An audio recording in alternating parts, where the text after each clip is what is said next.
In the cavernous silence of a room that wealth had furnished, but life had forgotten, Arthur Vance's voice was a fragile tremor.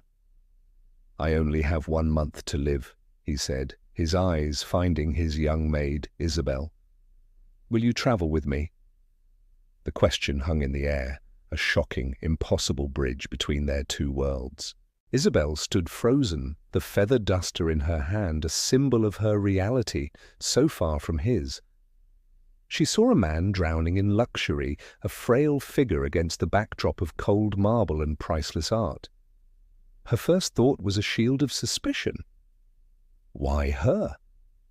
A girl who was invisible, a ghost who polished the memories of a life that wasn't hers.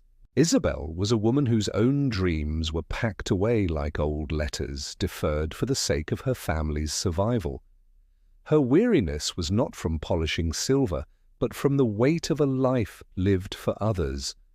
Arthur, on the other hand, was a monument to success, a titan of industry who had built an empire from nothing. He had everything and nothing. Each acquisition, every triumph, had been a brick in the wall of his own magnificent prison. He was haunted by a ghost of his own, the memory of a woman he had promised the world to, a promise broken on the altar of ambition. Now his vast, echoing mansion was not a home, but a mausoleum for one, soon to be occupied. He looked at Isabel, and for the first time in years he saw not an employee, but a person, someone with a quiet strength he recognized because he had long since lost his own. The news of Arthur's proposition rippled through his world, and soon the vultures descended. His estranged children, with eyes that calculated worth in dollars, arrived not with concern, but with lawyers. They saw a conniving maid, a gold digger preying on a dying, senile man. They painted Isabel as a villain in a story she never auditioned for, their accusations echoing in sterile legal offices. The world, through the lens of tabloids, saw a scandal. But in the quiet moments, away from the legal battles, a different story unfolded. It was the story of two lonely people, an old man running out of time, and a young woman who had never had time for herself, finding a strange, silent understanding. The family's attacks grew more vicious, their campaign to paint Arthur as incompetent more public. The pressure mounted, a relentless storm of public scorn and legal threats. Isabel, who had only ever sought quiet dignity in her work, was now at the center of a public spectacle. Her instinct was to flee, to disappear back into the invisibility she knew. But as she packed her small bag, Arthur found her. He didn't command or demand. He simply asked, "Please, don't leave me to face this alone." In his plea, she heard not the voice of a millionaire, but the cry of a profoundly lonely man. In that moment, her resolve hardened. This was no longer about a job or even a strange request. It was about honoring a man's final, desperate wish for a human connection. She would stay.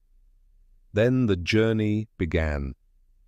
But it wasn't to the sun-drenched coasts of Italy or the bustling streets of Paris.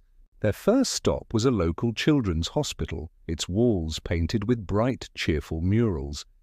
Here, Arthur was not a titan of industry, but simply Mr. Art, the anonymous benefactor who had funded the entire pediatric wing. Children's laughter was the music of their first day. The next day, they visited an animal shelter, a sanctuary for the forgotten and abandoned, another of his silent projects. He didn't travel to see the wonders of the world. He traveled to show Isabel the small, beautiful world he had built in the shadows of his lonely empire. The final stop was a simple, elegant garden hidden away on a small plot of land he owned. It was a riot of flowers he had planted in memory of the love he had lost. The twist wasn't a hidden fortune, it was a hidden life. The journey wasn't about escaping death, but about finding meaning at its door. He looked at Isabel, his voice filled with a lifetime of regret. Wealth can build walls or it can build bridges. I spent too long building walls. This is my last chance to build a bridge. At the reading of the will, the air was thick with greed. The family sat, poised to claim their inheritance, but the lawyer's words fell like stones, shattering their expectations.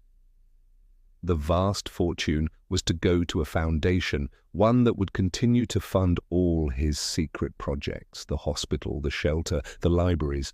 To his family, he left $1 each, a final silent rebuke of their avarice. And to Isabel, he left the small house with the memorial garden and a modest sum, enough for her to finally pack away her duster and unpack her own dreams.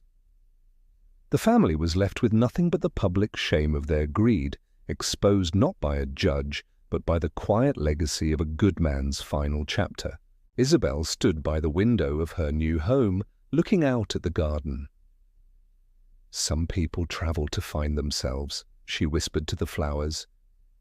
"We traveled to find the humanity he thought he had lost." A person's worth is not measured by the size of their bank account, but by the richness of their heart.